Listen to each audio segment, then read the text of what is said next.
9, 8, 7, 6, 5, 4, 3, 2, 1, 0. Women's Wrestling Talk, the #1 women's wrestling network on the planet.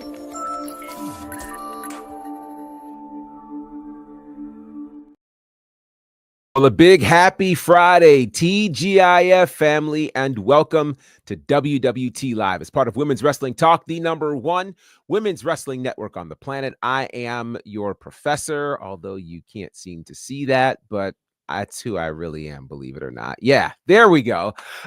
Gerard Bonner, GB, pick a name. I'll answer to it as long as it's not terrifically derogatory. Hey, listen, we've got an amazing show lined up as we are less than 24 hours away from the 2025 Royal Rumble, the first PLE on the WWE calendar, officially kicking off the road to WrestleMania. So we'll be dealing with that.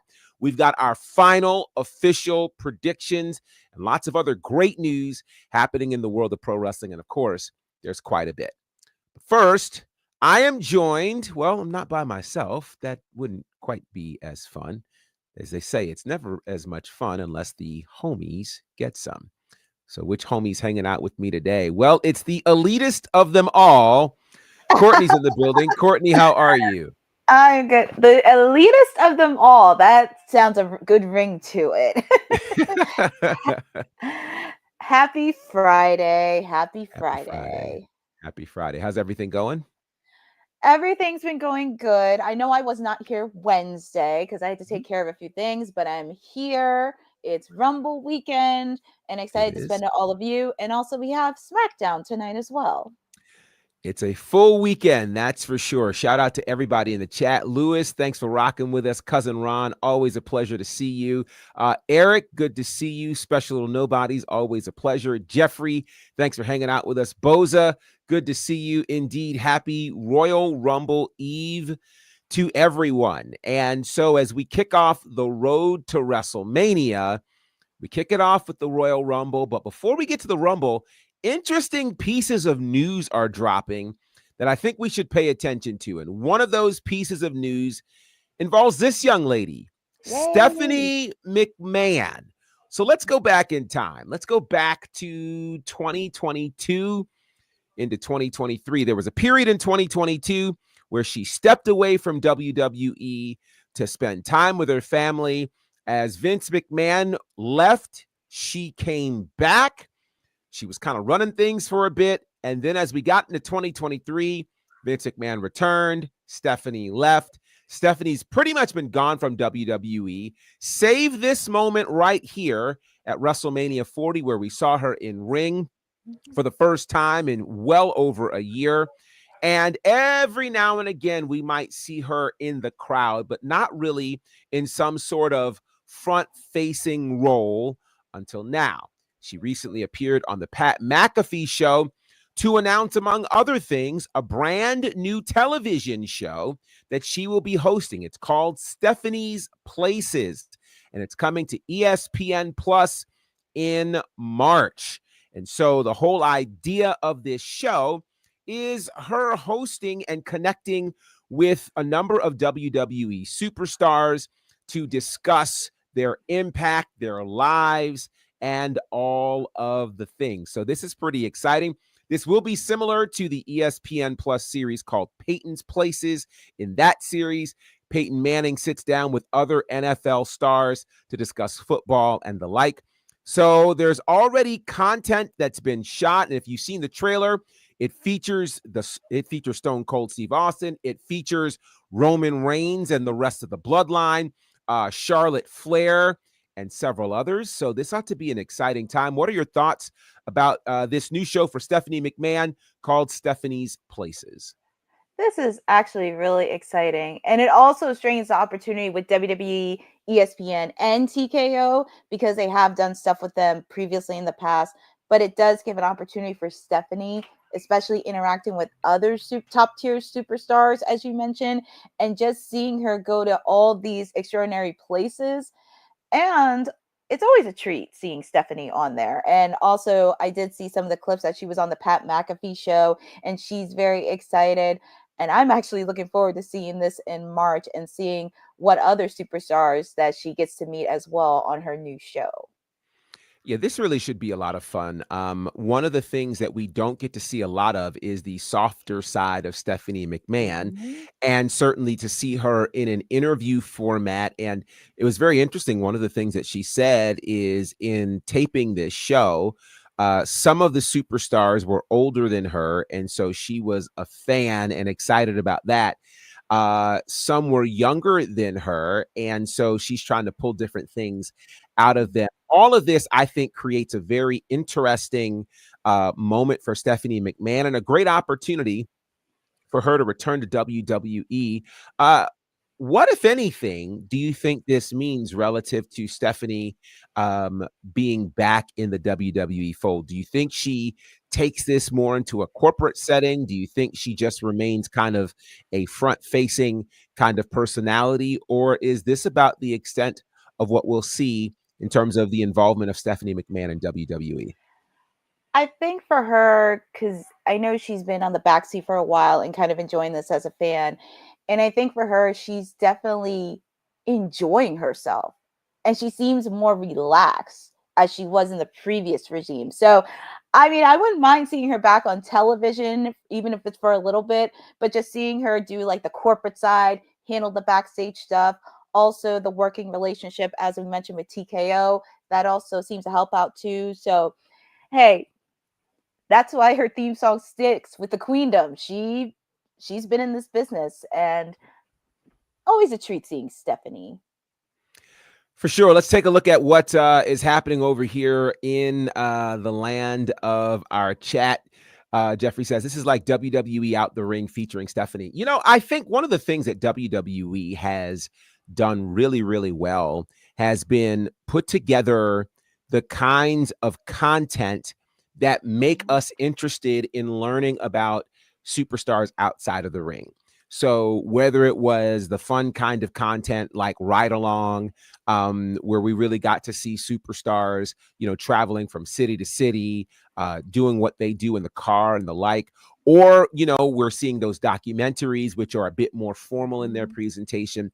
They're doing a great job of getting us interested and invested in these superstars outside of the ring. And I think there's a lot to be said for that. And speaking of people that we're vested in, I think we're pretty vested in this. It's the queen bee of WWT, Wrestling with Honey with Honey Pop Predictions. The sweetest Zeus is in the building. How are you, honey? Sorry, I'm late. I am doing well. I'm happy I'm here. I'm ready to rumble. Never fear, never fear. The sweetest Oos is here. Absolutely love it. I want to get your thoughts on the announcement of Stephanie McMahon's new television show called Stephanie's Places. I absolutely love this. I actually watched her interview with Pat McAfee yesterday on the Pat McAfee show when she revealed this. I think this is super cool because we get to see Stephanie outside of, wrestling related, situations where it's not so much of her being the face of the company or anything like that. She's, stepping out of her comfort zone a little bit, which I really like. I think it's going to be something that we're all going to like to watch and enjoy. Get to see a different side of Mrs. Levesque. Indeed, we shall. Which, by the way, it's funny, as we were ending our show Wednesday, we were hoping that footage would emerge about Triple H's announcement to being inducted in the Hall of Fame. Yes. And like clockwork, it did. And it was really cool to see Stephanie come out as the loving wife, which I thought was just, it's just a great space. I love it. I love it for her because it's like, I'm sure, with women in business, it's already tough as it is. Yes. Being in a man's world, but being a woman and being able to step outside of that and having the strength and the audacity to say, okay, I'm good with leaving this way because I know it's in good hands and I get to be a mother, a wife, a loving wife, and still be able to support and be part of what I love. And I think that is such a bonus for Stephanie. She looks genuinely happy. To to not be so in charge all the time, because that's one thing that's really hard for a lot of women out there. Like we wear the pants a lot in situations, but when we're the wife and the mommy, you know, we just want to just be, you know. Yeah.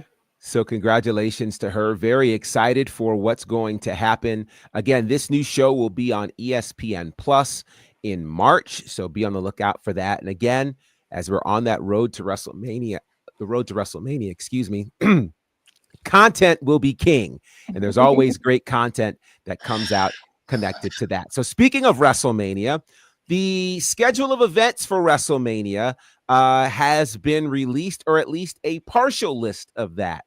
So WrestleMania weekend, and I say partial because there are obviously some things that are missing, but this is an interesting list. So to no one's surprise, SmackDown will take place on Friday night, beginning at its normal time, 8 p.m. Eastern, 7 Central. Raw will take place on Monday night at its normal time, 8 p.m. Eastern, 5 p.m. Central.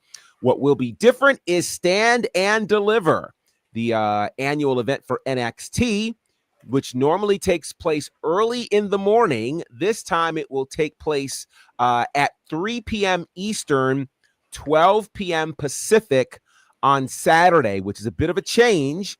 And it does make you wonder how close that will be to the start time for WrestleMania Saturday. We'll find that out, obviously, as we get closer to that. But let's get your thoughts, honey, on what this WrestleMania schedule looks like so far. Busy. It looks booked and busy. And I think it's I really like when they make a week out of, you know, the events. I like that, you know, it's becoming the trending theme now for all of the big four, because now this year's Rumble has been set to be the biggest Royal Rumble ever. They've almost outdone, I think, WrestleMania 40. I'm not sure if that's legit on paper yet, but they're saying that it's to that level where the anticipation is pretty high for Rumble now. Like I said, it's a fun week, and it's a great time, especially if you're there, you know, and you're a diehard wrestling fan. There's so much to do, even if you're not literally at every single one of these events. So it's just really, really cool way to enjoy the festivities, meet new people, network, and just have a good time being a wrestling fan. So yeah, I think this will be interesting. Courtney, your thoughts on the announcements of the WrestleMania schedule so far? It looks busy, and Christmas came early for wrestling fans. I mean, yeah, because it's WrestleMania season. It's our Super Bowl, and it just gets so fun, especially leading up to the weekend of WrestleMania, where everything happening. Of course, Pat McAfee does his show leading up to WrestleMania, and he does like little bits of it. And just seeing it, like, even if you're not the regular wrestling fan, and if you have an opportunity to go to WrestleMania, I would probably go. And especially if you go to any one of these events, that would be memorable to do. And it also, as Honey mentioned, a good opportunity to meet other wrestling fans, network, and really check out the festivities throughout the whole weekend. And not to mention, this is going to be in Vegas. So there's plenty to do. And also for a lot of the 420 friendly folks out there, it's going to be a particularly good time out there. It should make for an interesting time. Let's see. Jeffrey says Stephanie should be in the Hall of Fame too. I think there's a case that can be made for that. Yes. For sure. Boza says I can see WrestleMania having a 7 p.m. start time both nights. Cutting it close if it's 3 p.m. Read online, everything is in close location. T-Mobile is like 8 minutes away. I'll tell you, as someone who has been to Vegas, 8 minutes driving time, not walking time. And that's 8 minutes driving time with no traffic. So I don't think it'll be a hop, skip, and a jump per se.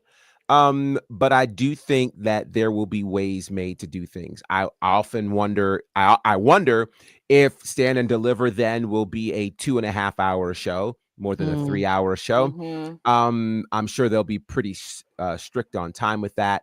And we'll see how all of it comes together. I mean, one thing WWE knows how to do is schedule. So we as fans need not worry about what the schedule looks like. And then my fear is about the Hall of Fame. SmackDown has an 8 p.m. start time. Do you remember the Hall of Fame from this past year? We didn't go till 2 a.m. No, right? we didn't. Like I think No, I think we're gonna have to update kind of our template, because relative to the Hall of Fame, it is not the lengthy event that it used to be. And they've put a few things in place to ensure that, like they're not inducting as many people. They've given people time limits in terms of how long they can speak, because they understand the fans are there, not just from period, but they're from SmackDown and the like. So with that said, the boss lady is here. TK, what's going on? Hey, Hi. There she is. How y'all doing? I'm Good. well. We're doing Doing well. good. Staying, over here, staying centered. TK, your thoughts on this schedule here for WrestleMania? I think they're acknowledging, or slightly acknowledging, the fact that there's going to be so many like wrestling shows going on, and everybody can't go to everything. I think that's one thing. And it's also exhausting for the fan and their family. Like, I think it was in Philly. Oh my God, Philly seems like it was 3 years ago. It was in Philly. People were bringing their family and their kids, and like, I feel like, so funny story. I don't think we ever talked about this, honey. So we left WrestleMania, and the gag is, for you guys who think that, we're balling, like, we're not.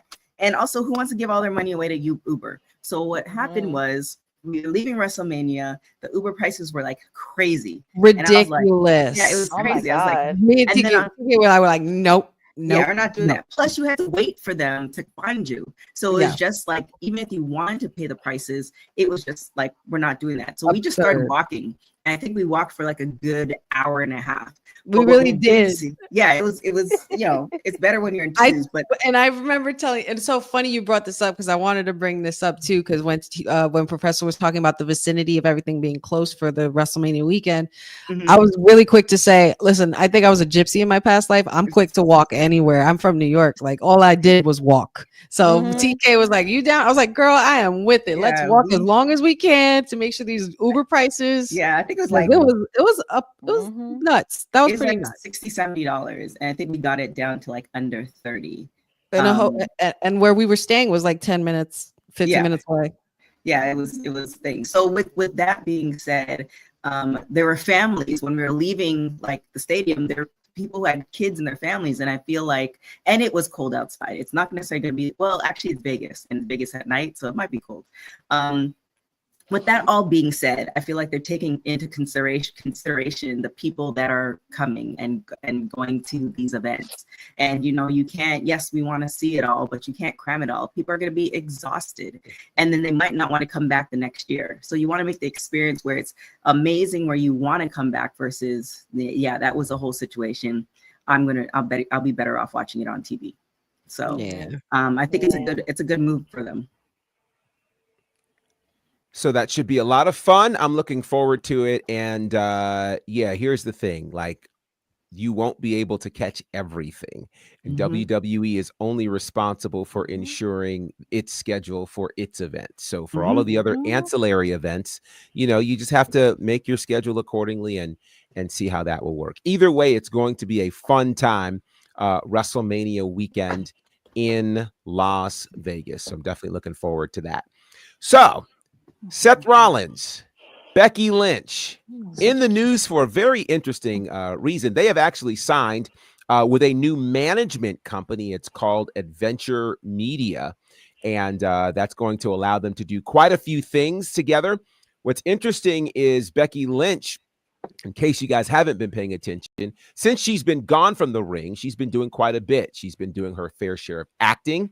She's appearing in Happy Gilmore 2 on Netflix. She's also joined the cast of Star Trek Starfleet Academy on Paramount Plus. So she's doing that. Yeah, she's kind of all over the place. And so, of course, Seth Rollins is doing all that he's doing. Adventure Media has recently announced its plans to expand into sports and broadcasting representation, which is where this move continues to be great. So congratulations to them, preparing for their superstar mainstream kind of life outside of WWE. So that's pretty exciting. Congratulations to them. Now, interesting news surrounding Maria Kanellis. She has announced that today is indeed her last day with AEW. So she's leaving the company now. She had spent most of her time with the company inside of Ring of Honor, helping with them, being a manager there and the like.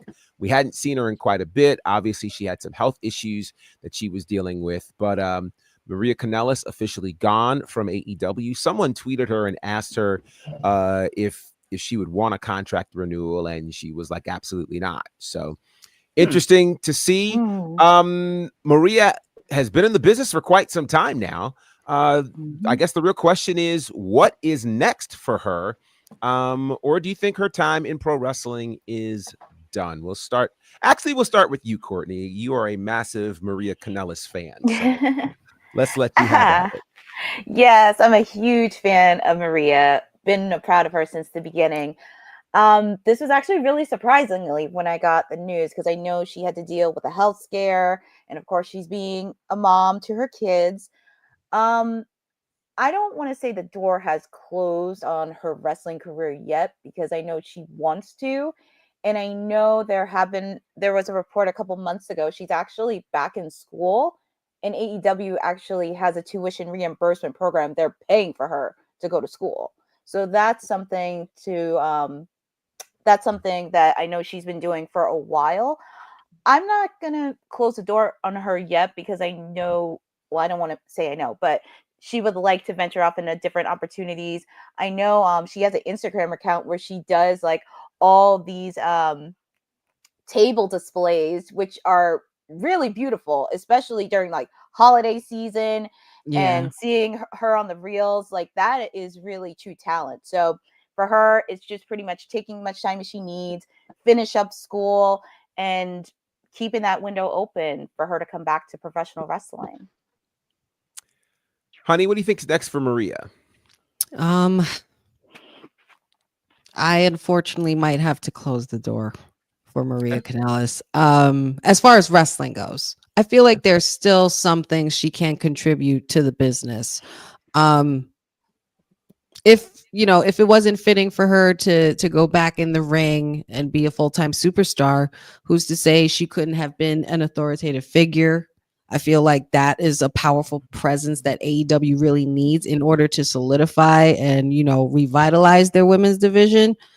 Not just a champion walking around with 4 belts, but I think Maria Kanellis has a lot of potential as far as like being like a general manager kind of deal. But if this is her last day with AEW, then it is her last day, and maybe she does want to go into being a full-time mom, and that's okay too. I mean, I'm for whatever Maria is for. I'm for women, so.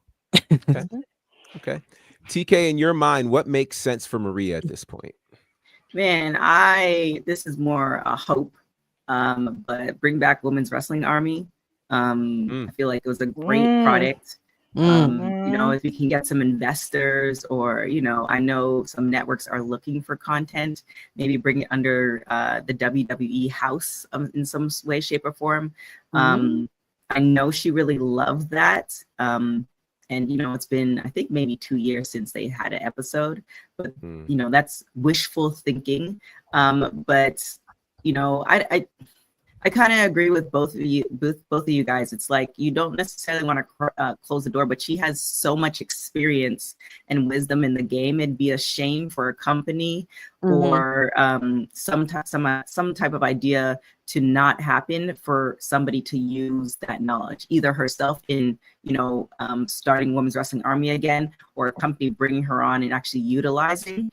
The fact somebody did ask her if she would want to resign with AEW or, come back, and she says no, maybe AEW is just not the company, and there's another company that will actually utilize her skills, because 20 plus years in the game should not be taken lightly. Like, No. what are we doing? No. So I hope she that- wants to. And that's She wants indies and mainstream. Yeah. It's not like she's, you know, how we say, like a scrub or just a Joe Schmo or married. No. You know, like, yeah, no, she's actually somebody who's made impact in the wrestling business. And I think she would be perfect on the business side of things too. Yep. Mhm. So hopefully We need more of that. Yeah. Well, we will see what's in the cards for Maria, but job well done. And we'll see what's next for Maria Kanellis. Now, speaking of women and some interesting things, on Wednesday, we reported about Asuka and Asuka's concern about her own protection. Something had clearly happened, and she went to the socials and was pretty vocal about it and wanted to feel protected. And she has tweeted out today, the WWE and TKO are taking action to protect me. I appreciate it. And I think we all stand with her, say we appreciate it as well. I think it's a big moment when a company of the size of WWE and TKO does not leave it to your own devices to have to take care of yourself when threatened in the way that she apparently has been. So shout out to WWE and TKO for taking care of their people. That's a great move. All right, now then. That was an interesting segue into Dark Side of the Ring, but from one dark side to the other. I mean, in the ring, you know? Dark Side of the Ring season 6 is on the way. Now, Dark Side of the Ring has really been one of my favorite shows for years because it is kind of given to some degree, seemingly an unbiased view of certain actions in the world of wrestling that we probably would not hear about otherwise. And its impact has been significant. We'll all remember the episode on the plane ride from hell. So what are the topics that are slated for season 6? It looks like this. We're going to deal with Hell in a Cell, Vader, Tony Atlas, Ludwig Borga, Billy Jack Haynes, Hot Stuff Eddie Gilbert, really excited about that one, Superstar Billy Graham, Daphne, the original Sheik, and Muhammad Hassan. These are going to be excellent. Oh, this is going to be good. That Hell in the Cell one's going to be. And the Tony Atlas. Yeah, so let's get your thoughts. Which of these episodes do you think you're most interested in, Courtney? Outside of the Hell in a Cell one, I'm more interested in the Daphne episode because unfortunately it does tackle a serious issue when it comes to mental health, which I'm happy a lot of in the wrestling world is taking very seriously. So this is going to be a tough one, but it's also going to be an interesting segue into the lesson. So I'm very intrigued on Daphne and Hell in a Cell. Honey, which one are you looking forward to most? I actually have 3 that I really like on here that I know I'm definitely going to go for. Daphne is definitely number 1. It's a hard story, but if you love these documentaries, they're so important and they're so informative, and it like reminds people who are not your usual or even casual or full-time wrestling fan that this isn't the F word. This is real stuff. You know what I mean?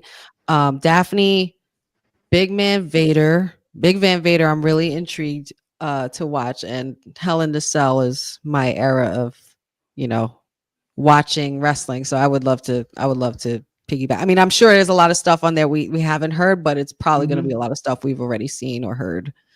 Okay. How about you, TK? Yeah, the same. Hell in the Cell. I'm curious because sometimes Dark Side of the Ring, they actually do what you think it's going to be about is they kind of take a swerve on it. So I'm curious as far as, you know, what type of angle they're going to do with Hell in the Cell, but of course Daphne, because even in how everything happened, I'm really hoping, which they've done in the past, they kind of show the light on it into some of these light in an entirety versus just that, you know, end part. So, you know, I'm really hoping that they're gonna do her justice with that, and they have been thus far. They, you know, they give the full spectrum of somebody's, life or career versus just kind of giving you like the high points or just the low points, which oftentimes a lot of documentaries do. Like they just give you all the low points and you're like, oh, but they, gave to charity. They did so many other things beyond, what you know. So I'm really kind of, interested to see how they're gonna roll that one out. Should be very interesting. Let's look at what's happening in the chat. Boza said it's going to be a home run of a season, which it absolutely will. Boza's looking forward to the Daphne and Muhammad Hassan one. I'm actually very much looking forward to both of those. Jeffrey's looking forward to Daphne as well. Dylan also looking forward to Daphne and Muhammad Hassan. Cousin, I've been seeing Tony doing appearances at recent indie shows in the area recently. Yeah, his is going to be interesting. Special Little Nobodies. I'm looking forward to Tony Atlas going full Cat Williams, calling out. Yeah. I wish Councilman was here because he'd finish that sentence for you. He totally would. The interesting part is, strangely enough, Tony Atlas has stories for days. I mean, hello. He's been a frequent guest on these documentaries, depending upon the episode and subject matter.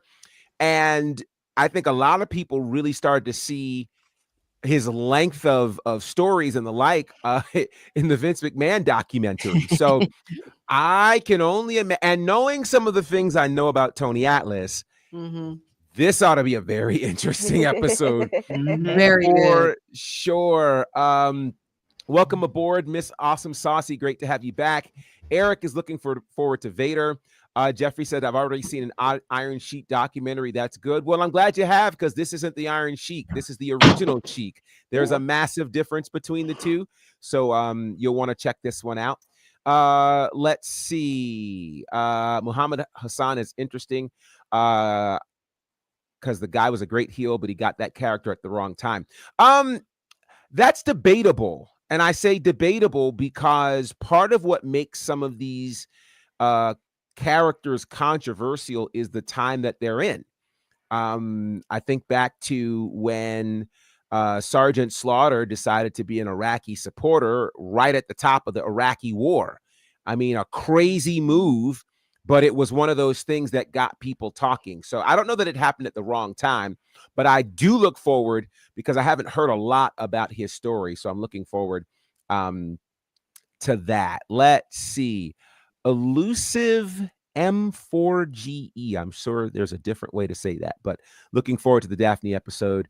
Dylan says Tony Atlas will be a 5-hour episode. I think they're going to have a good time editing that one. So for sure. Let's see. This Austin Saucy. I hate the foreign heels gimmick. It's so passe in such a globalized world. Well, I think if we're honest, that time frame was about the last time we saw something as overt as that. I think that because society has evolved, certainly in the last decade or two, we see less and less of those stereotypical kinds of characters presented. And one thing pro wrestling has done historically, it's seemed to always mirror the times, whether we like it or not. And so I think there's greater awareness in the wrestling world. Plus, there's more money at stake. And I'll say this and jump off of it. Whenever there's more money at stake, people tend to be a lot more careful about what they present. When wrestling was not as big business, things were different. And so with that, we move from that to SmackDown tonight, because we're about to get into Royal Rumble weekend, and we have intentionally saved some time so we can have our conversation about the Royal Rumble and that PLE. So Royal Rumble weekend kicks off tonight, of course, with SmackDown, and there's quite a bit happening tonight. There is an 8-man tag team match. This is kind of wild because it doesn't seem like any of these teams belong together. You've got Los Garzas teaming up with Motor City Machine Guns. I don't know how that's going to work. Going up against Pretty Deadly and DIY, who don't seem to be exactly happy with each other either. So that should be entertaining. We'll see once again Mi Chin taking on Chelsea Green. I don't recall if this is a title match or not, so someone can correct me. I think it is. Okay. I think it is. It's like Okay. they're back to the rematch from the tournament, and Okay. with the title being in the picture in the back, I'm Okay. almost positive, but I'll finally confirm. Okay, that. I can rock with that. For It sure. is. It is a title match. Okay, great. So we'll have a title match on that tonight.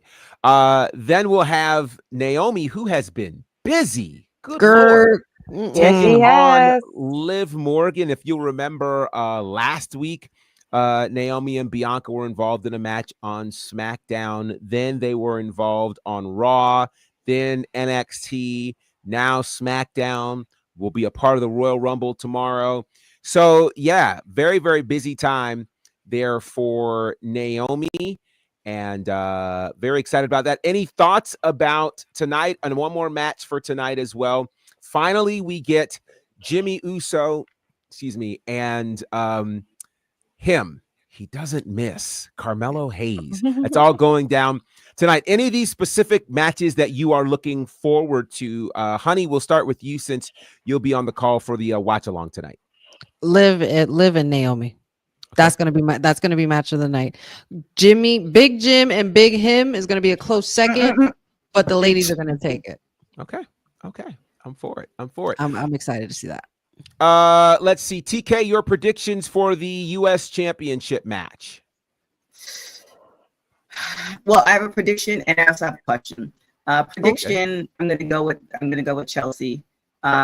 Question, I was watching and I'm usually behind on SmackDown by 24 to 48 hours. So I'm oftentimes not wanting to go in the chat in our team chat to like, be disappointed. But what do you guys think as far as Carmelo Hayes, his run thus far? Because I feel like it's kind of like you're not feeling it. I don't even want to say I'm not feeling it. I'm saying it's not what I envisioned. So well, I think all right, well, I could see where you would think that, but I also had to look at this like an actual viewer and not somebody who's a fan of wrestling. Mm-hmm. The way they're booking Carmelo Hayes, and I think we had a discussion about this, he's become like the new kid on the block that thinks he's hot stuff, and he's talking all the trash to everybody else around him, thinking he's better, and they pretty much show him up and show that he's, you're doing too much barking, and we need to teach you a lesson. So right. I think that's more his persona. It's coming off more like the obnoxious type, the full of himself, because I mean, if you think about it, Carmelo Hayes was always feeling himself since he, right. Since he was in NXT and he became him. So I because he thinks he is him, he's gonna act like that. So I think it's just riding that wave. I mean, you were the first draft pick on SmackDown, and you faced Cody on your first match for that night. So it's like, I don't think there's anything that's lackluster in the run yet, but I think it's going to cook, especially after this weekend. Okay, I hope so, because I'm like, she's not.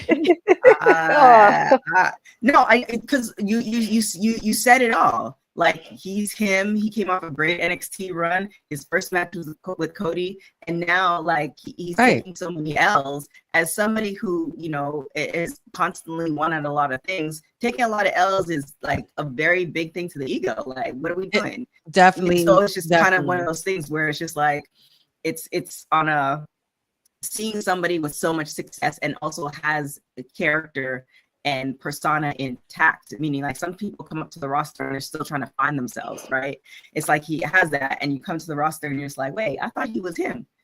So I'm hoping that they have, and this is a different WWE era, so I figure they do have a purpose and a whole arc. But at this moment, I'm just looking at like, bro, like, can we? It's like him with a lowercase h. It's not uppercase.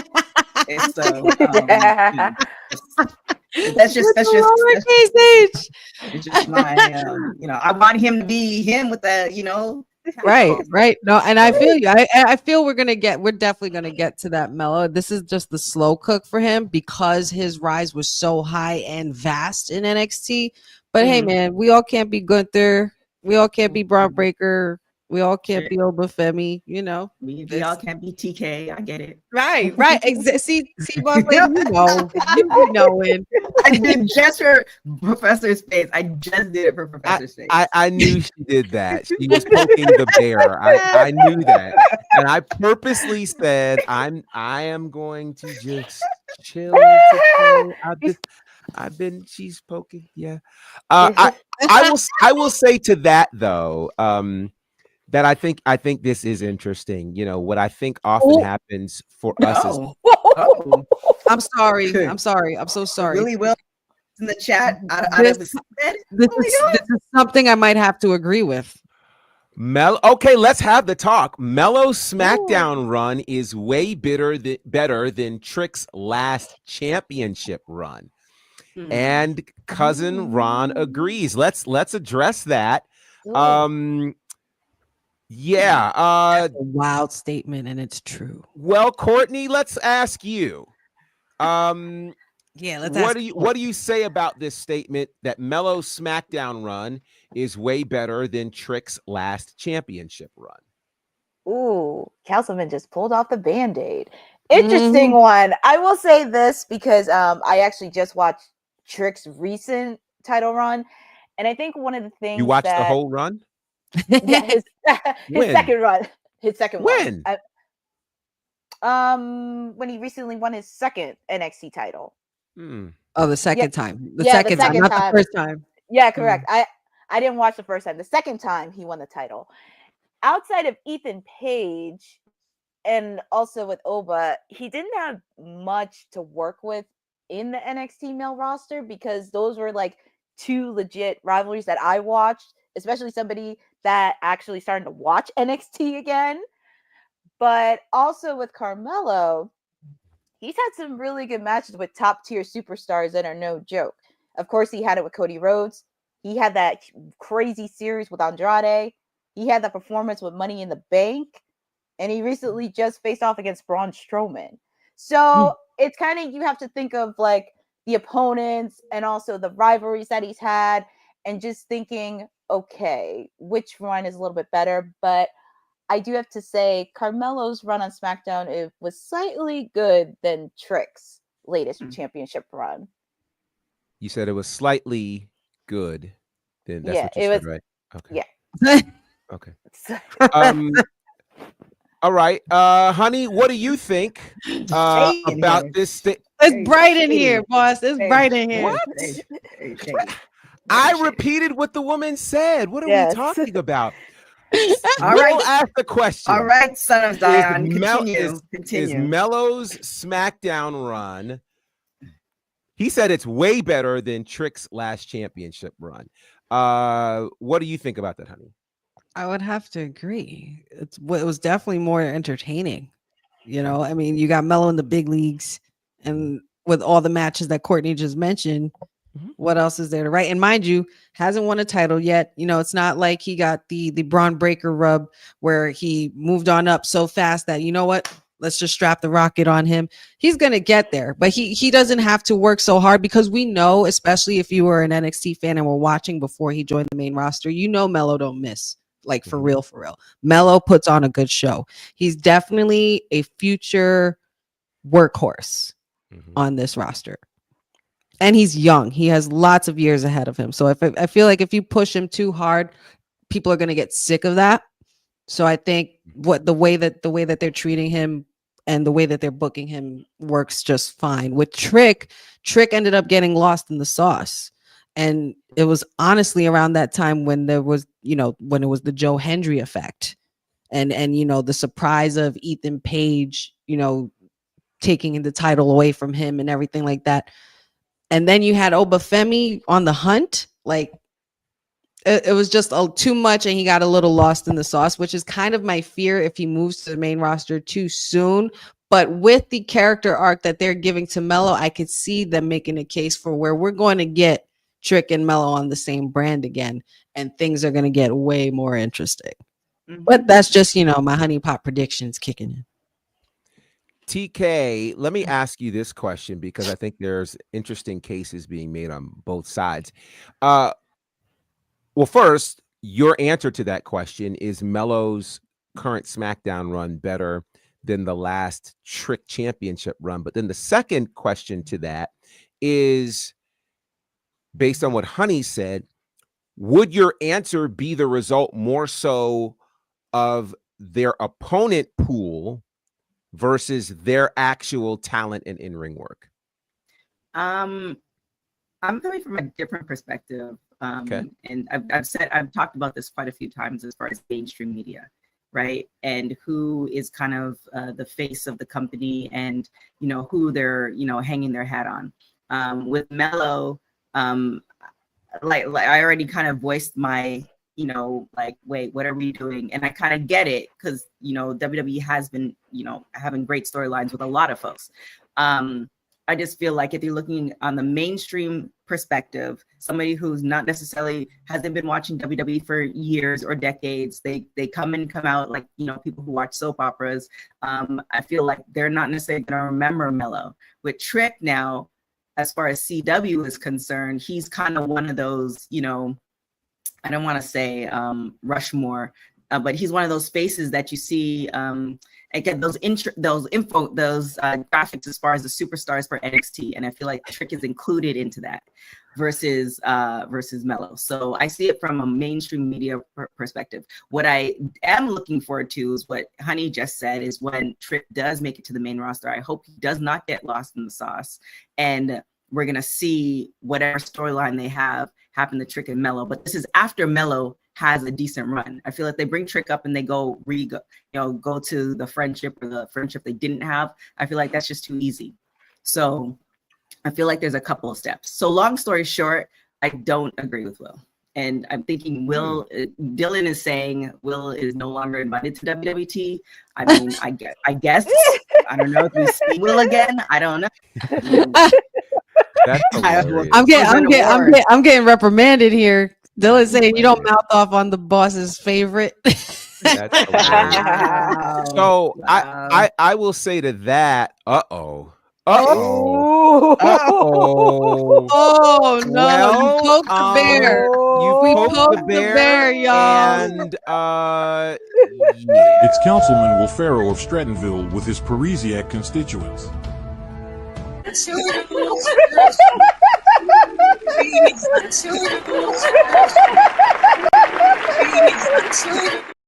Have no fear, your sick ass councilman is here. Oh gosh. Oh, Oh my god. Oh, Oh, my man. poor tag team Councilman. partner. Oh gosh.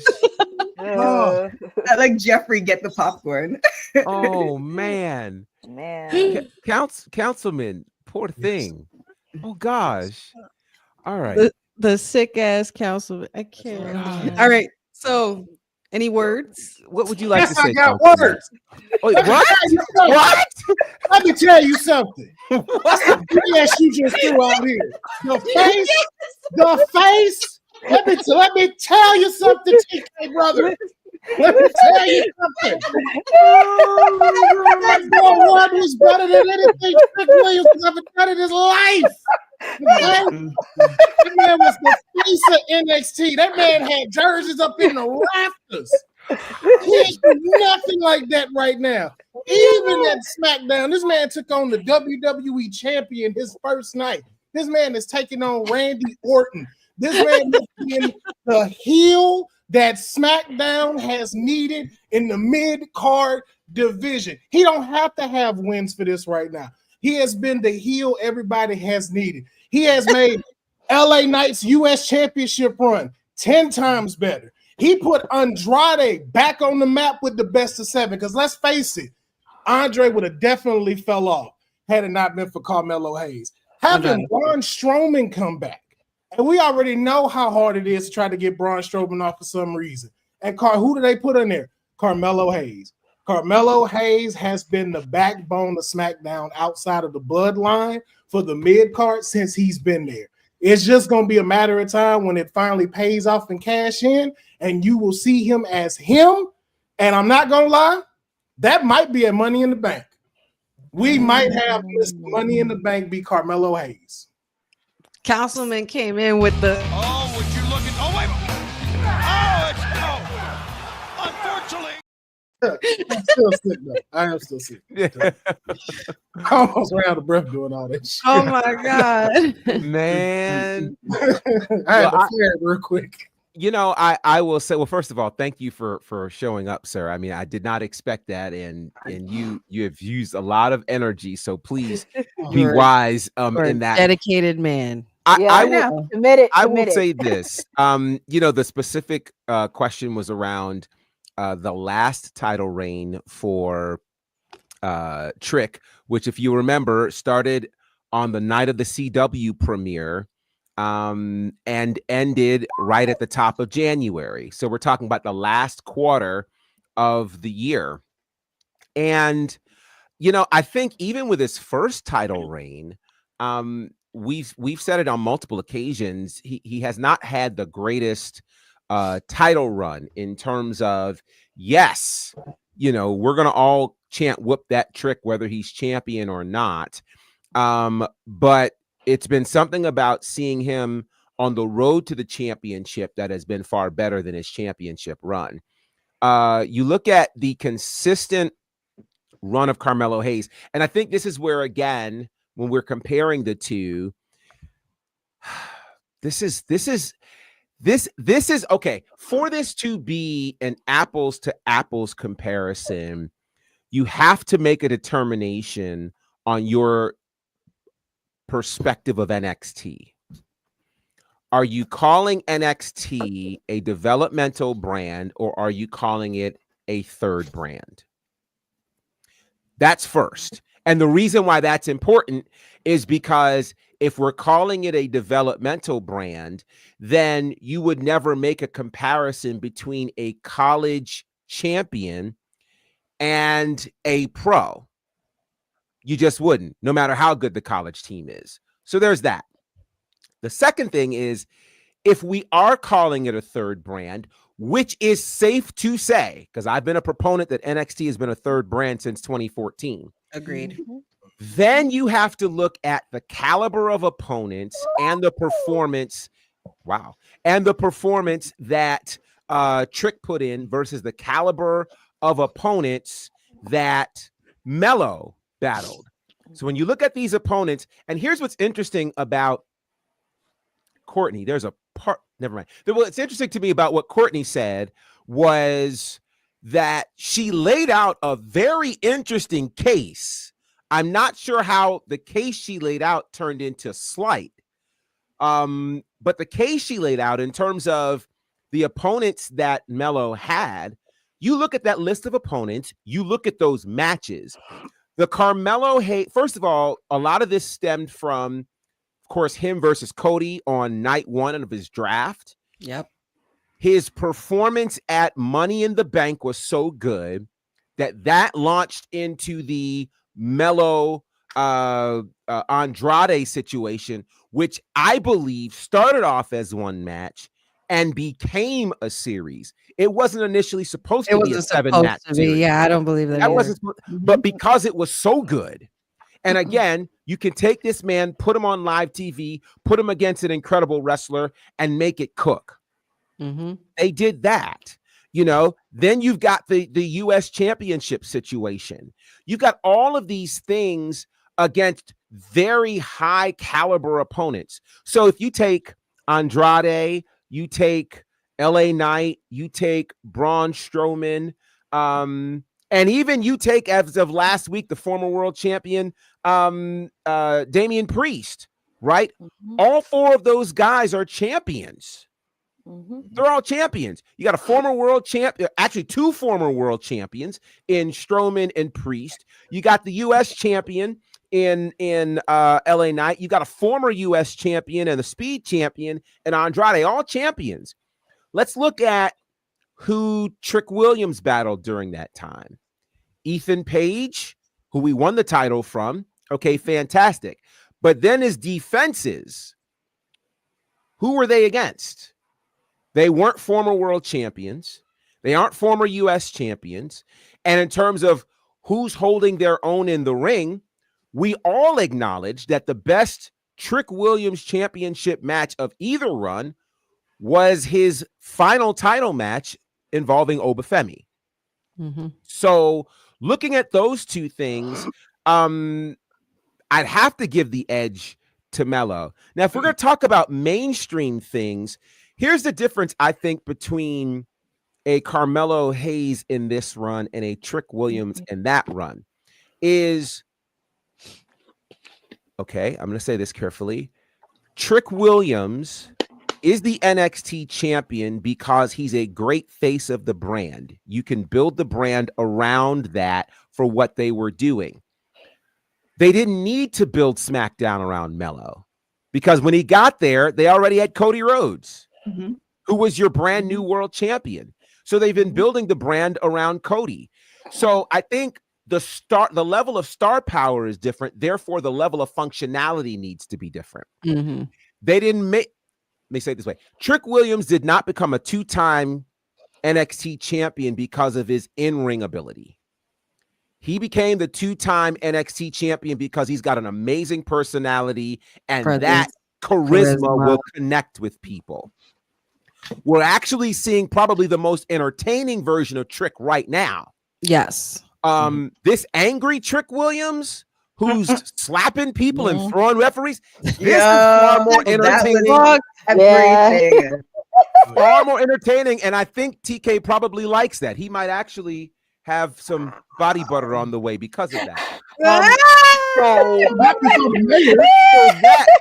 So that kind of proves the point in terms of what's actually bringing us into view. So I think Carmelo Hayes, to your point, I would actually agree with that. I had never thought of comparing the two, but I would certainly agree with that. But I like these kinds of random debates. Just one more thing to throw at that too. Yes, sir. Did you say the same thing about Chelsea Green? Because wasn't she taking L's for a hot little while before she won the U.S. title? I did. I actually did say the same thing about Chelsea Green. Okay, just making sure the Canadians were also getting the same thing. Just making sure. What I said is Chelsea Green is definitely deserving of based off of character work, and this is the best position that she should be in. Also, kind of going into mainstream media, given the followers, given she was just in London that did an interview there. Like it makes sense. So yes, I was rooting for Chelsea. Chelsea, like, man, you just have to go and watch the tape. Chelsea is deserving, and what she's done as far as character development, like that's almost on the level of and not saying that they're on the same level, but R-Truth. All these years, all these decades, this man has managed to like you think there's some points in time you're like, wait, is this man really, like, did he really just say that? But then you laugh at it, but like it's genius. It is genius, and it's a skill and it's a talent, and it's also something that's in his DNA. Nobody else could do what he's doing. You can't teach that. You can't teach it. And I feel the same thing with Chelsea Green, where it's just I feel the same thing with Chelsea Green, that she's always had that ability to either rethink, recreate. I mean, her husband does that too. So I don't know if it's like a small pool, like some wrestlers get it and they have that skill. I don't know if they build on it and they just kind of keep working on it, or it's genetic or inherent, but there's some people like that. So I've always been a fan of Chelsea Green back in TNA days, back in when she, first debuted in AEW, when she was in Empower and NWA. Like, she's just always had, she just managed to never stop. She just always just creating a new character despite whatever's going on. So I've been a fan of Chelsea. I also think this sparked up a really good conversation, because this goes back into what we had talked about a couple weeks ago. I mean, it's just only January. It's not that big a deal, but I'm just saying, when we were talking about when it just literally has to depend on the individual and their kind of work ethic, whether they want to be, whether they're where it's the charisma factor, or where it's like, in-ring ability, in-ring ability. In-ring. But there's just some people that have both. And Melo honestly has the ability for both, because we've seen him carry a brand. We've seen him carry a main title in NXT. We've seen him have a great run and defeat everybody to get to the top. And now we're seeing him as a workhorse. It's kind of like, you know, he flipped the switch on us a little bit, because he's like, oh, I could be the face of a brand, but I could work too. Trick Williams, I would have to, we would need a little bit more in ring ability from him as well. So, but that's a really good debate to have. And I'll throw this out there as well. I think for any company to be successful, you don't need multiple versions of the same thing. No. So everybody can't be the guy who gives you, or the guy or woman who gives you the 5-star match, because there is this element of entertainment. There does have to be the part of the show where there is entertainment, and it has to be believable, and it has to be authentic. And again, that's not necessarily something that everybody can pull off. At this point, R-Truth doesn't have to become a world champion. He can just continue to be funny, you know, but while being funny, still pull off something in the ring, and we go, wow, we love it. I think honestly, it's one of the reasons why AEW has some of the challenges that it has, is because everybody's trying to give you a 5-star match. I'll tell you, and this is not an AEW topic, but at some point we'll have the conversation about right now who my favorite person on AEW television is to see. And most of you probably wouldn't imagine who it is, because you know, you think about Will Ospreay, you know, you think about Kenny Omega's back. No, it's Harley Cameron. Harley Cameron. Oh, wow. Let me tell you something. As soon as you said it. Cameron, when she comes on that screen, Courtney is elated. Harley Cameron has quite frankly, Harley could go into WWE right now and kill. She's got it. She's got the look. Everything. She's entertaining. Everything. She can sing.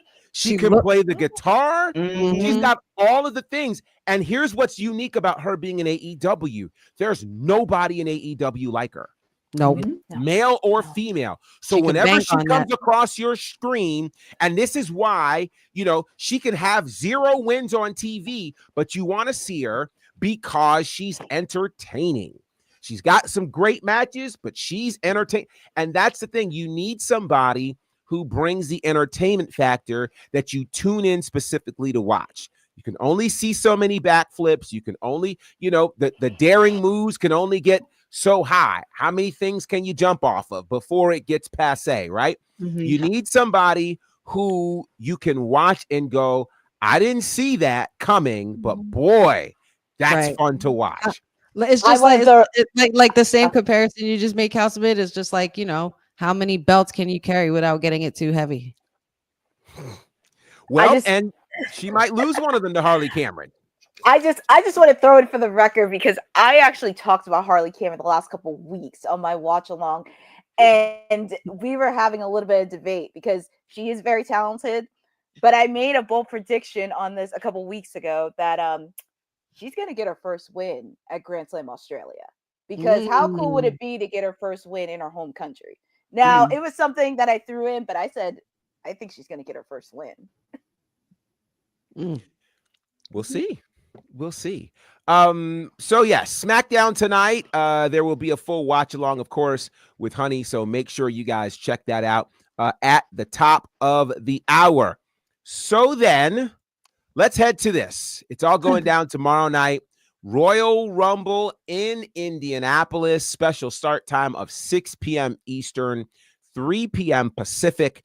And what I think is interesting is Indianapolis has a habit of doing this. When major events show up, they will change some of the names of their streets downtown. They did it for the Taylor Swift tour, and they have now done it for Royal Rumble. So you've got streets like Bloodline Boulevard, which are happening there. You've got Cody Road, which I think is pretty brilliant. They also have John Cena Way, which I like, and Seth freaking Road. So yeah, there are a total of 25 streets in downtown Indianapolis that have been switched over. And here are some of the rest of those names. There's KO Avenue, WrestleMania Road, Nia Jax Lane, Wyatt 6th Street, Infamy Avenue, Judgment Day Drive, Damage Control Drive, Tribal Chief Way, the Mrs. Awesome Street, Ring General Road, Yeet Street. Let me say it right. Yeet Street, Rhea Ripley Road, World's Best Street, McIntyre Ridge Road, Mysterio Drive, Logan Paul Place, Alpha Academy Avenue, Bianca Belair Boulevard, Tiffy Trail, Liv Morgan Lane, and the People's Parkway. Now, my only question is, has the GPS been updated for all of this? Because if people have to drive on these streets, they're not going to be able to find their way at all. But the excitement is certainly palpable for this year's Royal Rumble. Lots of talk about this certainly being the largest attended Royal Rumble in history. I can't wait to see what it's going to look like tomorrow. But let's get into it. Here we go. Full prediction time. Let's start with this. It's the first time in years that we've seen the Tag Team Championship defended at a Royal Rumble. But it's the WWE Tag Team Championship. 2 out of 3 falls match. Motor City Machine Guns, DIY. Who leaves as the tag team champions? Councilman, let's start with you. This just made you sicker, didn't it? Man, because this I ain't gonna lie. I know it's a big Royal Rumbles, but this could steal the show. Like, no, you know what? This is what's gonna set the bar. This is gonna definitely set the bar. Everybody's gonna be like, we gotta follow that. We gotta follow them. In 2 out of 3, but I'm gonna go with DIY though. I'm gonna go with DIY just because of the what they're on. I like the heel run. I like that they're both on the same page as the heels, and I'd like to see more of that. So I'm gonna go with DIY. Okay. Courtney. This is actually really exciting because I love seeing tag team wrestling at the forefront. And this is going to be a banger of a match. So I am going to go with DIY retaining their tag titles. Okay. Honey. I'm going to go left field with this because I like a little back and forth. And if there's anything or any team that I'm going to rely on to give me a good back and forth, it's going to be these two teams right here, considering all their history. I kind of want us to take it back to where you had those 3 major tag teams, and it depends on who had the belt. Like basically who had the belt. You know, everybody was changing it, and they were multi-tag team champions. You know, like the Dudley Boys, Edge and Christian, the Hardy Boys specifically in that kind of realm. Like I want to see some more back and forth. I think this is a rivalry that could just completely last till the end of their careers. Just be that, you know, blood feud that never ends. But I'm going to go Motor City Machine Guns to take those titles back. Okay. It is their first WWE PLE TK. Do you think that's going to be on the side of the Motor City Machine Guns, or will DIY retain? My brain is saying Motor City Machine Guns. My heart is saying... Wait, what happened?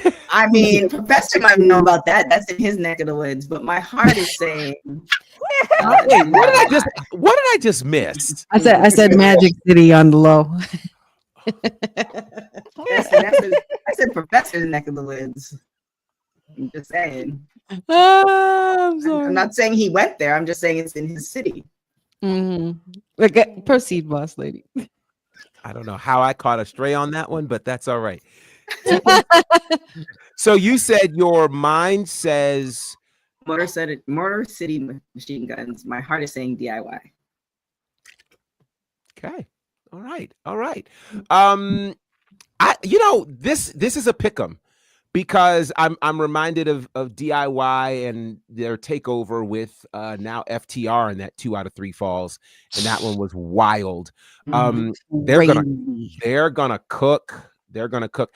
I do think Motor City's going to regain the title, but this is gonna be must-see TV. So I can't wait for this one. Again, going down tomorrow night. Also, we got the undisputed WWE Championship in a ladder match. Both championships will be hanging from the rafters. Cody Rhodes, Kevin Owens. Who's leaving as the undisputed WWE champion? TK, let's start with you. I mean, I have Cody, but I really love I love what KO is doing. Like, just when you think like, oh, like there's nothing else for him to do. And not saying that like, you know, he should retire, but it's like, oh, like he's done so much. Then he just does something else and takes it to another level, and it's like a whole different kind of like angle, and his whole thing with Cody and this belt, and I absolutely love it. I love those moments where you're like, is this man really believes this is okay? We gonna go with it. This is entertainment, so I like it. Okay. Courtney? Whew, this is going to be a tough one because Kevin Owens has done some really good heel work in this match, and I would love for him to win it. But you late, Jacob. Sorry. Not all good. But I'm gonna pick Cody to retain. Cody's gonna walk out the winner. Okay. Councilman, let me ask you this, since everybody seems to be picking Cody. Can Kevin Owens afford another championship loss at a Royal Rumble?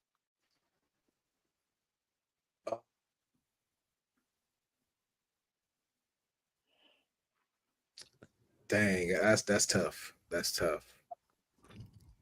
I want to say he'll be all right just because of what he's been doing. I think this is the best Kevin Owens we've seen since Roman. And I still say I think this is the best rivalry Cody has had in his WWE Championship reign outside of Roman Reigns. Agreed. I think that enough is for us to be okay if he doesn't win. Now, my prediction though, I think KO might win this. He could. I think KO wins this, but I think it may be short because we still had the Elimination Chamber. We do. And we still had a road to WrestleMania. But I could see them wanting to keep this very interesting and him walking away with that title. And the reason why I say that too, both of them. Both of them. Since, you know, they both champ. You know what I'm saying? Both of them. And stuff. So, but I believe it a lot more now ever since that promo between Cody and Punk. I think KO could walk out as the, I guess, undisputed WWE champion. Is that what they gonna call it? Honey, does Councilman have a point here? Could we have a new WWE champion tomorrow night? Councilman does have a point, but my answer is no. Okay. And there's only one reason why. And that's 2 words. Randy Orton. I feel like Randy is going to return, spoil this for Kevin, and we're going to go into a nasty feud between those two because Kevin has a receipt that needs to be given back. So Cody retains. Interesting. You know, it almost seems too obvious that Cody could win. And Kevin Owens has got to have something up his sleeve. And I don't know if this something is Sami Zayn after their exchange Monday night. But the thing about a ladder match, which is so interesting, is we're not looking at a pinfall. You know, we're not looking at a submission. We're not looking at a referee doing something, which opens the door for something very unique to happen. Mm-hmm. And let's just face it, there has not been a world title change happen at the Royal Rumble in quite some time. Mm-hmm.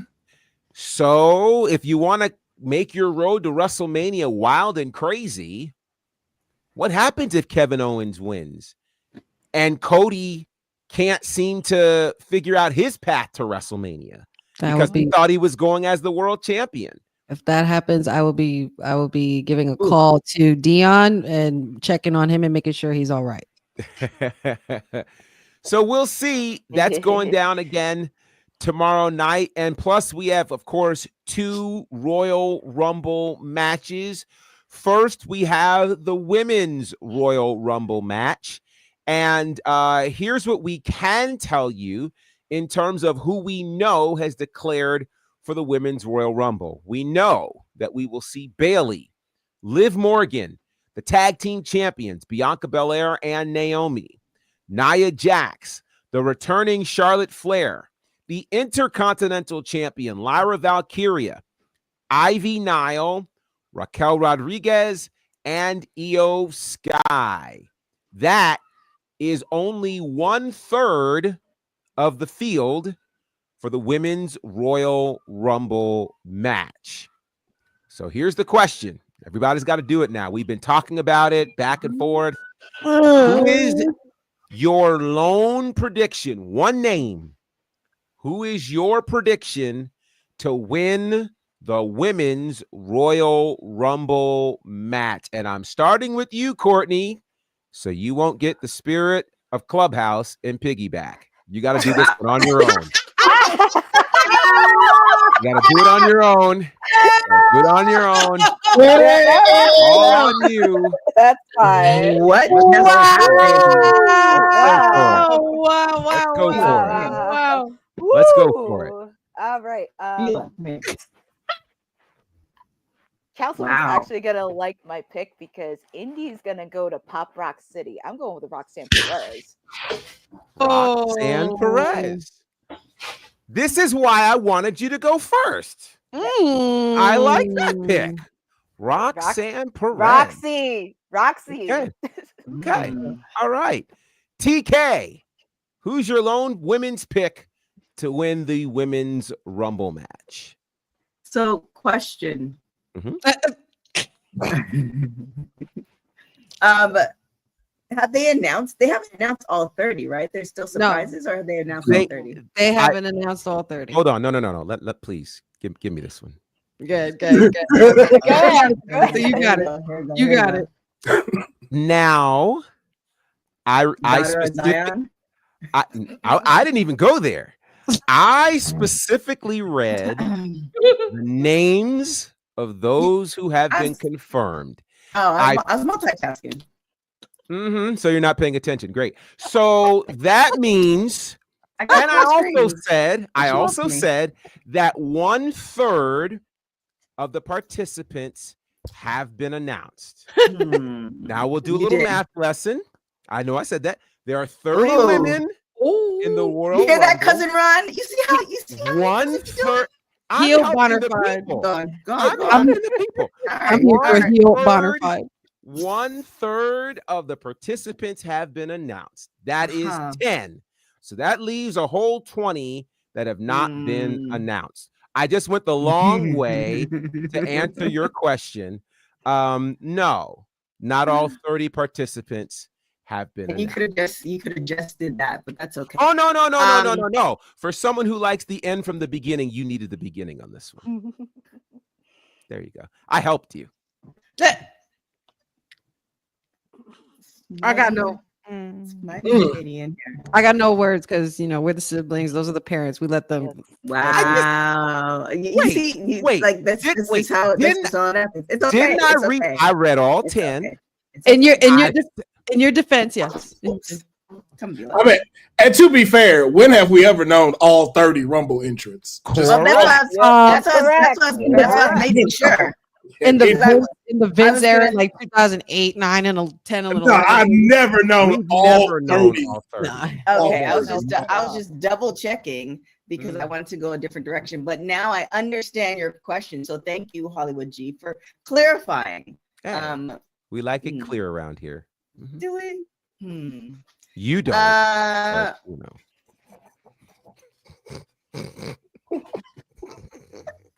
I'm done.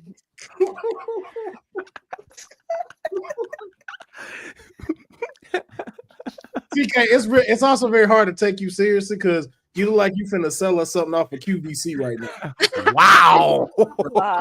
It's hard for me to feel bad for you because just look, call this 1-800 number, get your body butters tonight. Right? I mean, and I'm ready to call in. Like I'm ready to call and make my own. Oh my gosh, here we go, Seth. Here we go. Let me see.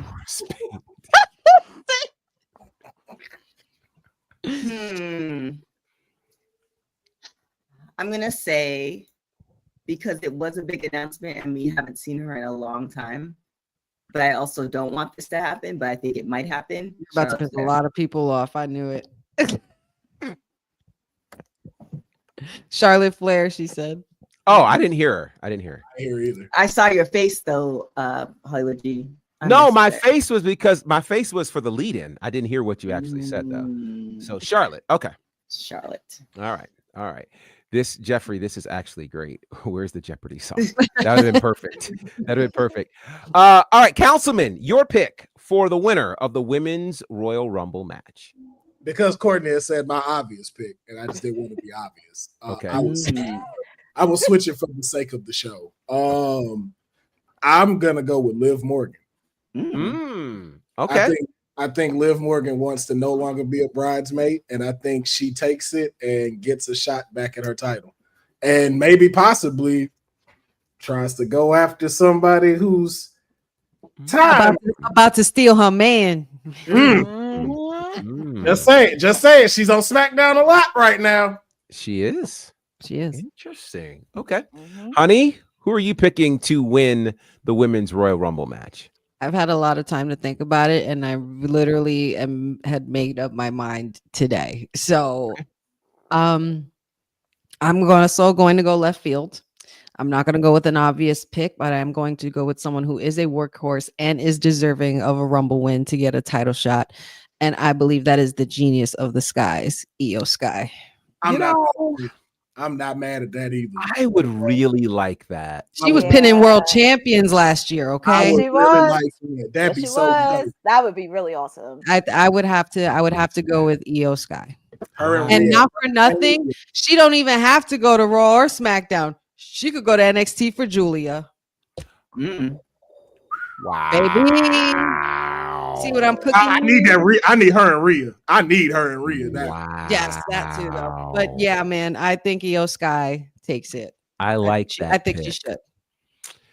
All right. Everybody else is like, like Naomi and Bianca. They're in a duo. They're tag team champions, and they're both confident they're gonna win. Blah blah. There's too many stories with everybody else going on that Io has just got that tunnel vision, that one track mind. Like, I got one goal. I don't give a damn about none of y'all. Yeah. And I'm getting that title. So I think Io Sky is getting it. What if the last two in the ring is her and Bailey? Oh, everybody wants Bailey to go back to back. What if it could be her and Liv Morgan, the final two? That too. Either way, it would cook. Either way, well, for the sake of, because I actually have enjoyed just about all those picks. For the sake of throwing a name out there that no one has mentioned yet, I'm going to go with something that has not happened in many years. It has been many years since a surprise entrant has won the Royal Rumble match. I wonder if you're I'm going to go with Jordynne Grace. I was gonna say that. That's exactly why I asked you. Never mind. Go on. I told you could have picked anybody. Disregard. I said you couldn't have done that. You pontificated for an hour as to. I didn't. I did not. And Jordynne Grace was literally what I This is like, where you need to follow your heart. Wow. Follow your heart, TK. Wow. Even though you didn't have one, but follow your heart. You know what? Hey, she told me that, guys. Like, I didn't make that up. He's absolutely you right. didn't show and tell that when he asked you. How about that? How about that? Go You and on the tell floor. Call it the Tin Man, no heart. All right. Now then, to the men's Royal Rumble match. I don't want to do Oh, this one. Now, I don't want to now, do this. for the men's I don't Royal wanna do Rumble it. match, now we'll see how many screens she's paying attention to for this one, because I'm gonna do the same thing I did for the last one. Here is who has confirmed. Here is who is confirmed for the 30-man Royal Rumble match. You. Oh I my can't stand you, God. Professor. That's why you're sitting. Stand 6, you. 7, 8, 9. Here's who's confirmed: John Cena, Roman Reigns, CM Punk, Seth freaking Rollins, Drew McIntyre, Sami Zayn, Shinsuke Nakamura, Logan Paul, Jey Uso, Penta, Braun Breaker, Chad Gable, Rey Mysterio. 13 names have confirmed, which leaves 17 slots wide open. Who wins the men's Royal Rumble match? Once again, we'll start with you, Courtney. What? You shady on a Friday, Professor. I am not shady. on a Y'all Friday. are trying to assign Yeah, me that and it's the day that I don't have my shades, man. It's the day. Oh my God. gosh. Shady on a Friday. I am not being shady. I liked her going first. It was great. Don't get me wrong. It's dark. It's nighttime over here, but it's bright. Just saying, it's bright. Oh my God. I've been going back and forth with the men's a lot. And I think after Monday night, I had to change my pick. And after the comments CM Punk said about him, I'm going with Sami Zayn. After what CM Punk said that he was not on his level, that really sparked a lot of field. And also giving a haluva kick to Seth and Cody, and not to mention having your best friend show up on Monday Night Raw. I'm going with Sami Zayn as my pick for the Royal Rumble. And that's a really good pick, Courtney, because that could go either way for WrestleMania. You got Gunther, somebody he's already beaten, and then you have the friendship with Cody and a storyline there. That I like that. Great answer, Courtney. Great answer. TK, same order. Who do you have winning the men's Royal Rumble match? Pick your real winner this time. I thought you were sick, Will. I'm just saying, I don't want you being like, that was my pick. And because what nothing said. Yeah, this is what we doing on a Friday. Okay, cool. My heart is saying, because I feel like we have to. I feel like he can't go off on just a whatever note, but I feel like it'll disrupt a lot of stories. But in WWE will make it work in its current state with the writers and all the things. And I also feel like it mainstream media wise, this might work. John Cena. You said that's what your heart says. Yeah. Is that your actual pick, or you're going, because before you had your heart and then your mind had. No, that's what you said about the tag title match. Your heart was one thing, your mind was the other. So it really wasn't a pick. It was just, you just said. I just said John Cena, and I feel like if this is your last hurrah, right? If I were, and he said it that he didn't want the accolades, right? And he's taken L's the last couple times, but I feel like he's deserving of it. And I'd be interested to see what it would look like. Now, will it disrupt a lot of storylines? Probably, but I have faith in WWE that if they do choose him, they have workarounds and it would make sense. Okay. First off, Jacob, I am not hedging bets. I already said who I picked. So how about you show up to work and we can discuss more.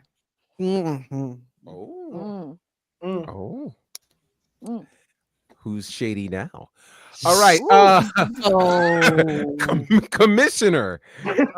Commissioner. Councilman. I don't know why I always want to call you Commissioner. Councilman. Who's your pick to win the men's Royal Rumble match?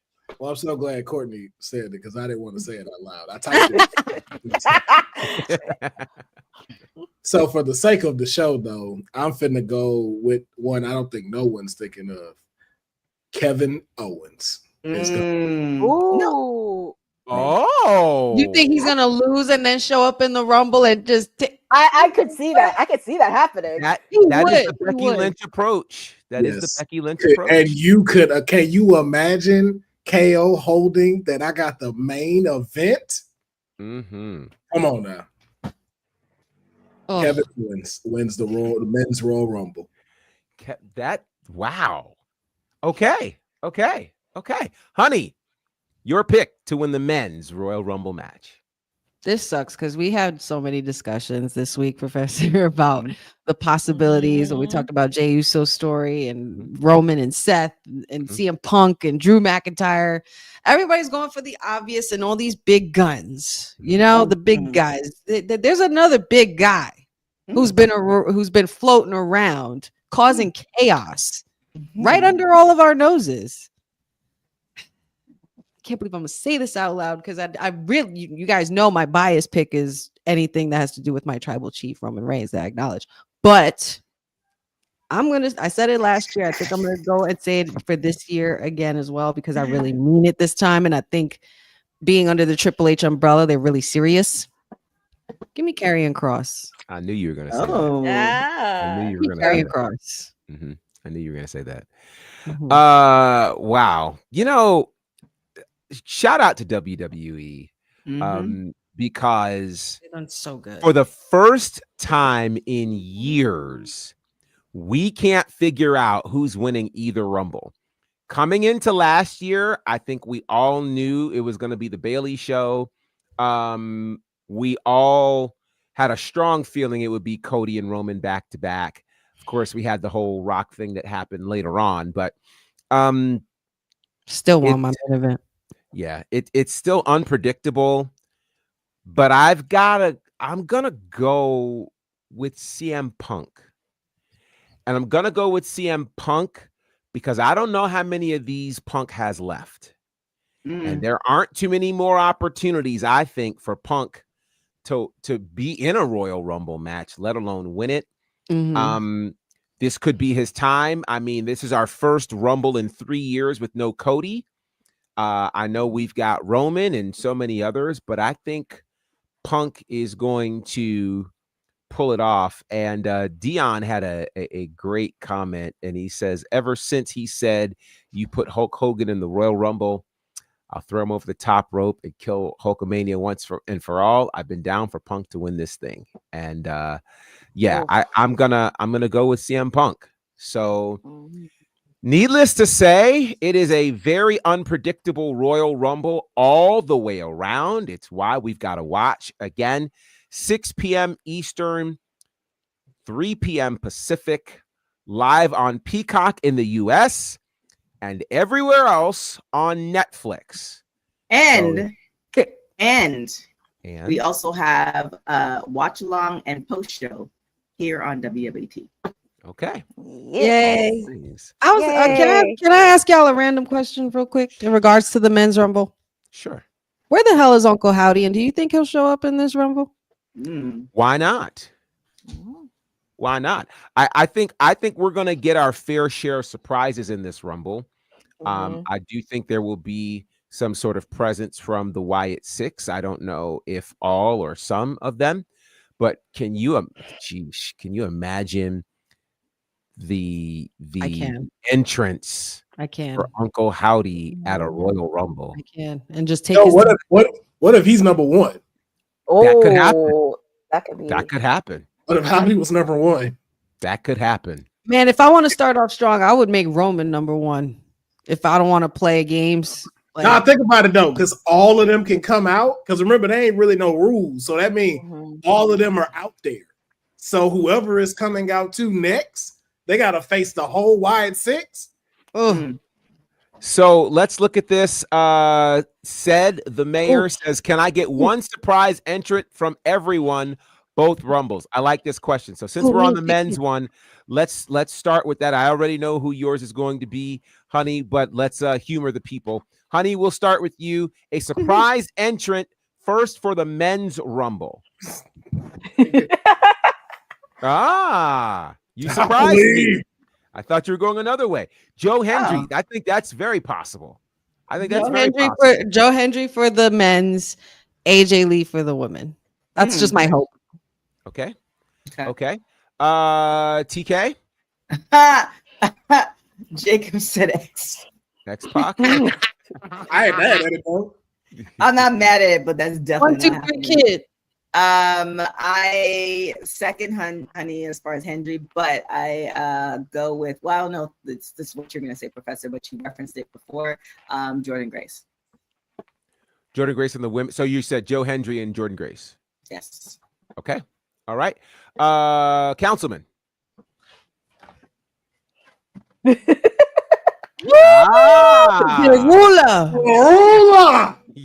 go. Man, when I'm gonna cry tears of joy if I hear that music hit. I'm gonna cry. And for the women, because y'all already said AJ Lee, and that's what I wanted right now. No, you know what? Something that's been floating around. Jada Parker.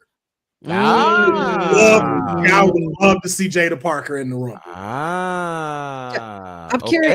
I'm curious, Professor. Who do you think I was going to say for the men's?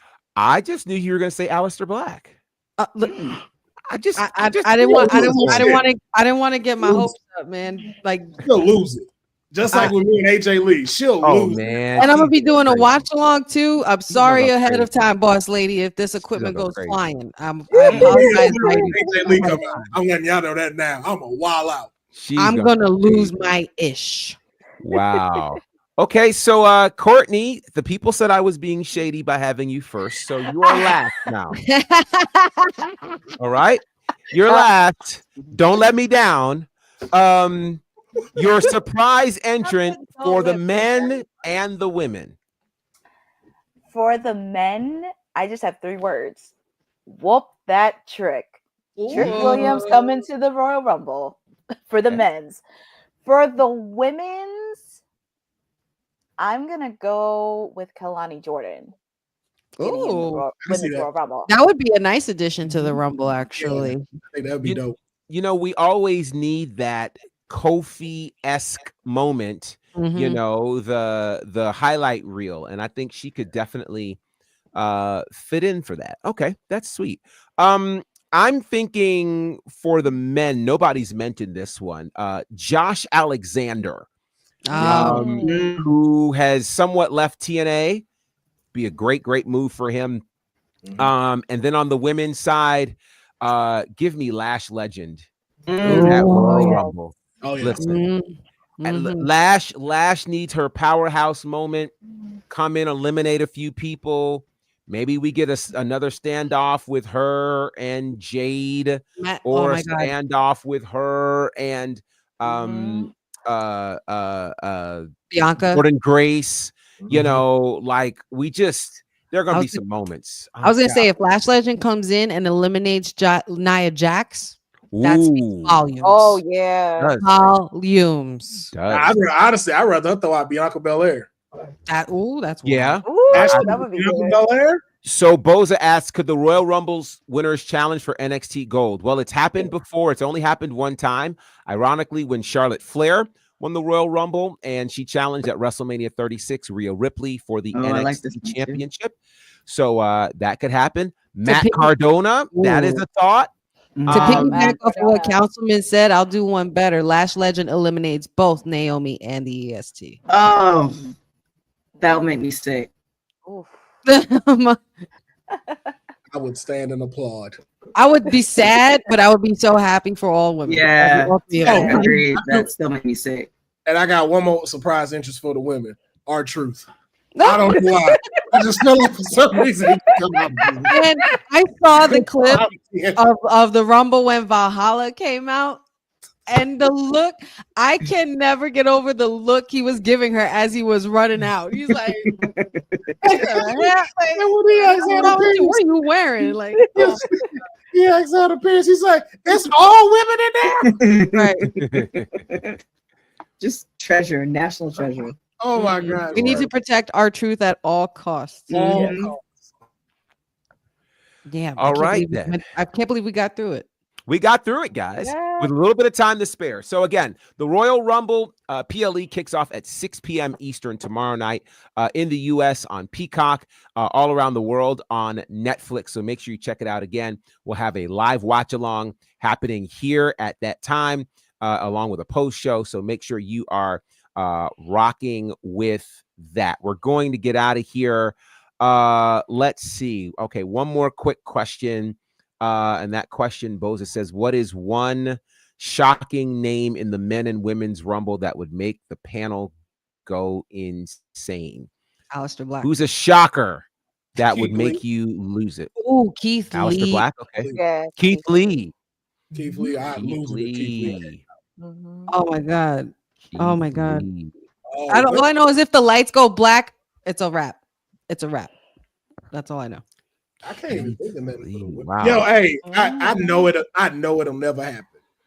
But if it happened, and Mercedes Moné walked out, I was gonna piggyback and say Ricky Starks. That's when I'm signing Oh up. my God. I thought about Ricky. Yeah. Ricky. Yeah, I thought about Starks. All right. Yeah. Anybody else have one? Athena. If they wanted to open those doors. They're not open those doors, but Yeah, that'd be a wild one. I'm also thinking it would be kind of. I'm also thinking it would be kind of crazy to have Nick Nemeth as on the Royal Rumble. It could happen. I don't see why it happen. Yeah. Yeah, I don't see why it couldn't. I still AJ Styles speak. Deonne, stop it. Deonne, stop it. Deonne, stop it. I shouldn't Stop even it. put this comment up here. Stop Shame. Shame on you. But you know what though? That might happen. That might happen. No, because Gunther ain't in the Rumble. Never mind. AJ Lee and Jazz. Jazz. Ooh. Okay. Oh, Yeah, that'd be a great moment of nostalgia. I have one. If you want to shock the world, and this would shock the world, I'm gonna say it once, and then we're just gonna run from it. Tessa Blanchard. Oh. You'd shock the whole world. I don't know that they'd be willing to do it. I mean, you got the whole TNA situation, but you'd shock the world. I actually don't. I mean, that's a whole nother conversation, but I feel like that could be possible. I feel like it could be too, but as soon as you finished saying the name, I hated it. I don't hate it. It's just like Not that I hate it, but it was just like it just leaves a bad taste in your mouth. You got that with 64,000 people. You don't know how that reaction. That's risky. I mean, listen, if the TNA crowd went crazy, that's so risky. just imagine 64,000. Like, but here's the thing: if they and two different levels, and this might be a whole spin-off conversation. If they bring out Hogan, which they do all the time.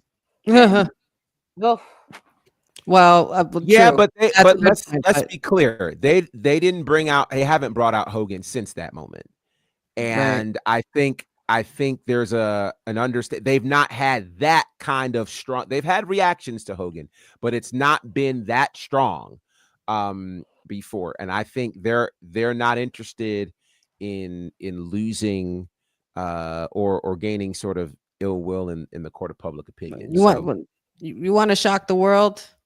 There's only one man you bring back for that, and that's Gilbert. Lord, I was gonna say Hurricane Helms. I couldn't even take that. I couldn't even take that seriously. Yeah. All right. Well, we gotta wrap up to give Honey at least a chance to get a glass of water or something before this 3-hour watch along.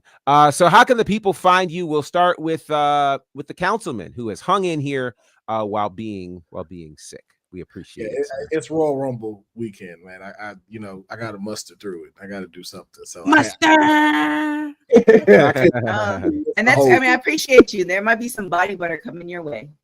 Hey, see, show up to work, and even when you're sick, and you know, cuss you out. Santa's gonna cuss you out.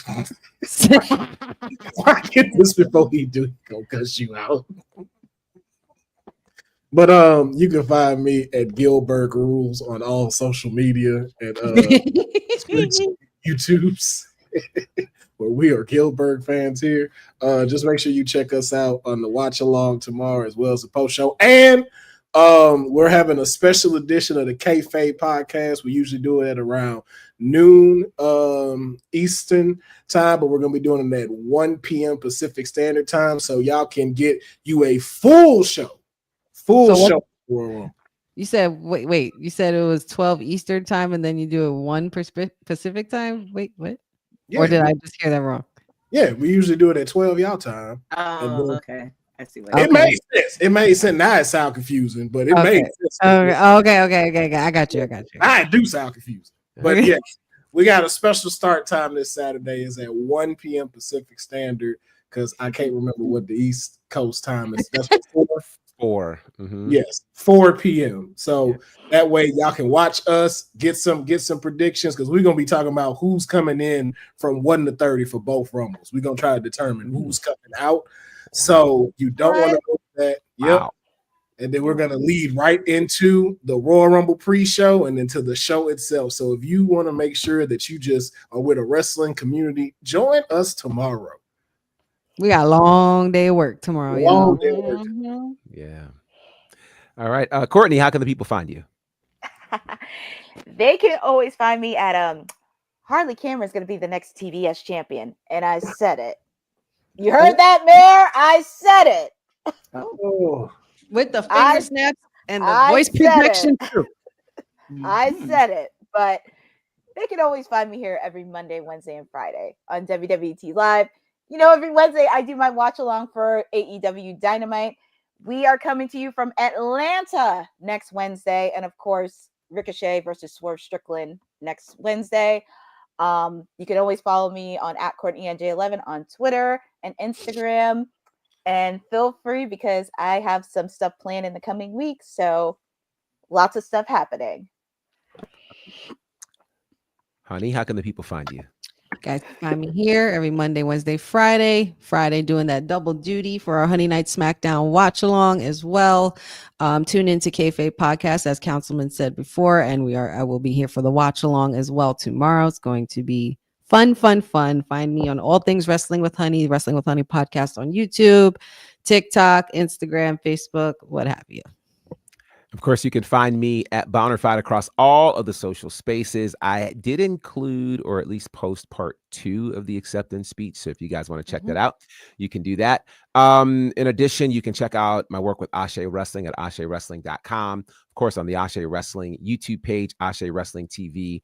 Fantastic work. Last night's show featured an interview with Aja Kong, which you guys will want to go and check out. It was really, really dope. Also, you can check out all that we're doing with All Caribbean Wrestling. 4 weeks from tomorrow marks the premiere of Saturday Night Vibe on Tempo Networks. It's going to be very, very special. So I'm looking forward to that. And I hope you guys will join us either on Tempo Networks or through the mobile app for All Caribbean Wrestling. Let's see. Southern Honor, got things going on there and the like. January's been a full month, but I'm glad that we're here. And of course, we'll turn the rest of it over to the boss lady since it is her house. You got that outro ready, right? Of course. Okay, cool. So yeah. What kind of operation you think we're running around here? So thank you guys for joining. You can follow me on everything at TRINIDAD. Make sure you follow all our platforms. You got the outro ready. That's what I forgot from my tag and where you can find me. You can find me also being a brand ambassador. This is facts. Yeah. Honey is an official brand ambassador for Center In, so shout out to Honey. I mean, I did my work. You gotta, hustle up, bro. Boycott body butter. Boycott body. Like, how are we gonna stay moisturized? Said, how we gonna stay centered? Wow. Yes, so we have a lot of interviews coming down the pipes. We have make sure you go and definitely check out our website. We have some original content coming down as well, and make sure you follow Women's Wrestling Talk on all social media platforms. Thanks, guys, for watching Women's Wrestling Talk, the #1 women's wrestling show on the planet. Thanks for joining WWT. Don't forget to like us on all social media platforms at WW Talk Pod. Like and subscribe on all video and audio platforms, like yesterday, my G. And check out our website at www.talkpod.com. Thanks for watching Women's Wrestling Talk, the #1 women's wrestling network on the planet.